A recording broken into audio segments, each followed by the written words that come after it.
my name is Margaret Lee, and I'm currently a high school senior here in the Philippines. The Philippines is undoubtedly one of the most beautiful countries in Southeast Asia, but unfortunately, every country, even the ones with much beauty, has a fatal flaw. And for us, that is the concept of ignorance. Ignorance in this context is not seeing the essence and importance of what truly matters. This also isn't generalizing that people have no interest in seeing progress in society, but this is to point out that they are ignorant in choosing the correct path to resolving our most pressing issues. Oftentimes, there are laws and movements being created here by influencers who offer tempting cure-all remedies for our country's dilemmas, but have no use in the long run. Why is that? I always wonder myself why individuals do not solve problems considering our ethics, our culture, religion, and simply our basic moral values. Why are our leaders ignorant on these things? And why are they considering these aspects before implementing rules and regulations? The main cause of this problem is the government's inability to take into consideration the overall well-being and welfare of the public. Greed is one of the factors that affect our government's leaders and ignorance, leading them to create implementations that are not beneficial. It has been seen time and again in society from the Marcos regime up until now in the Duterte administration. Now I'm going to cite a few examples to further support my claim. The first is the war on drugs. Since the Duterte administration started in 2016, our president implemented an administrative order called extrajudicial killings. To put it simply, this is to take lives of people who venture into drug use and drug dealing. As it aims to eliminate drug use completely in the Philippines, it has taken so many innocent lives in millions, according to the Philippine Star. Non-profits, rally cries, and human rights advocates have constantly been pushing for the eradication of this heinous law. But unfortunately, Duterte's ignorance on this matter still continues and justice is yet to be prevailed. The second is federalism. The Philippines has been structured in a unitary form of government, an undivided political unit.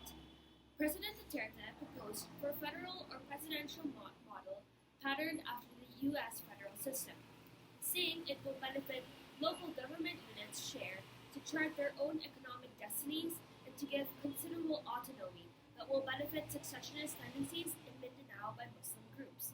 These are some benefits he stated among others. However, there are some sectors opposed to the federal form of government.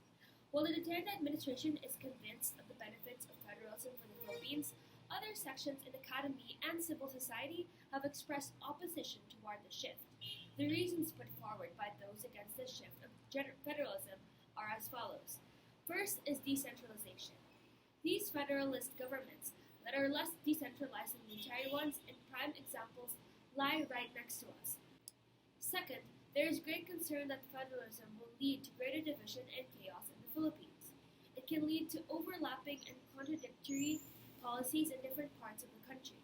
I guess those two examples speak from themselves. It affects my community so much. It doesn't just affect people at grassroots levels or those affiliated with government. It affects everyone around me. And the overall impact of all of these situations is pure apathy. To be completely honest, even my peers seem to have no hope or vision for a brighter and better Philippines. It saddens me, to say the least, that they think nothing could be done. But I firmly believe that there are always solutions, even to the most pressing issues. I think what could be done to solve the problem of ignorance in our country is to be aware, take action, and pursue elaboration. Being aware and knowing the facts is always helpful, since it helps individuals become more aware of the nitty-gritty details and statistics in each problem. Taking action is the second and most hardest step in this process. It may be in the form of writing and speaking, or even creating initiatives that can help create a lasting change. Lastly, learning more every day and not stopping is the best way to remain consistent in our road to recovery as a country. To end, I just want to say that this situation has really been something ongoing in the Philippines, and as a young person and individual, I would really like to solve it. And I strongly believe that HMCA and opening it up in the Harvard Law Congress will be able to help me become a more open-minded individual and hopefully help others know more about what's happening here in the Philippines.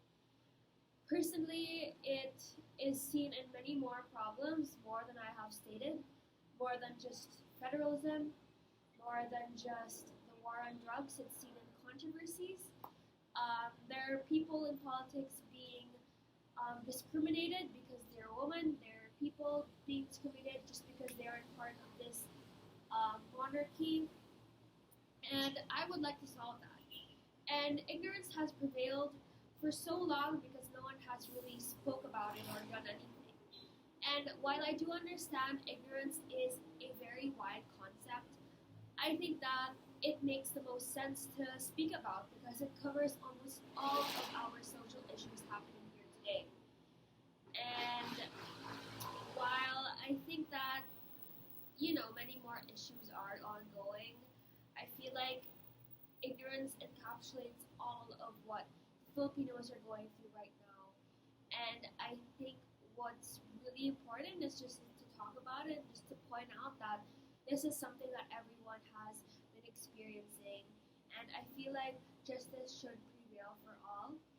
And for the benefit and the future of future Filipinos and for future leaders here, I think that this is the most pressing issue in the country. So thank you so much for watching, and I hope that you were able to kind of learn something new about my country. And I hope to see you all and talking about it in Harvard Model Congress Asia in 2019.